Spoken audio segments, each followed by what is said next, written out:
Welcome to the Mind and Sound Meditations. Today's episode will be all about resistance. This is a special type of resistance that resides within us, a spiritual resistance, if you want to think of it that way. This type of resistance is a blockage or a barrier that stops us from being creative or stops us from finishing a project or something that we always wanted to do but then decide to give up midway through.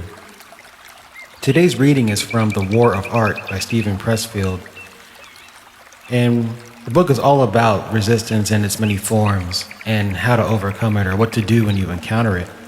So the first part, we're going to define resistance, and then the second part comes from an excerpt about resistance and love.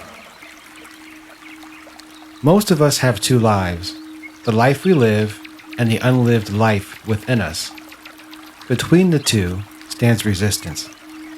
Have you ever brought home a treadmill and let it gather dust in the attic? Ever quit a diet, a course of yoga, a meditation practice? Have you ever bailed out on a call to embark upon a spiritual practice? Dedicate yourself to a humanitarian calling. Commit your life to the service of others. Have you ever wanted to be a mother, a doctor, an advocate for the weak and helpless, to run for office, crusade for the planet, campaign for world peace, or to preserve the environment? Late at night, have you ever experienced a vision of the person you might become, the work you could accomplish, the realized being you were meant to be? Are you a writer who doesn't write? A painter who doesn't paint? A business person who never started their business? Then you know what resistance is.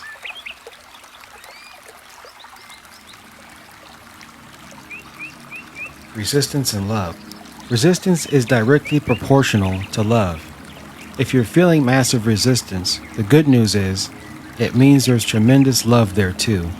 If you didn't love the project that is terrifying you, you wouldn't feel anything. The opposite of love isn't hate, it's indifference.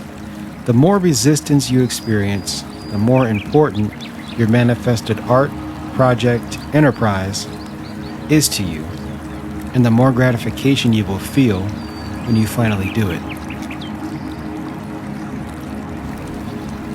That concludes today's message. The rest of the time you can use to meditate on what you just heard.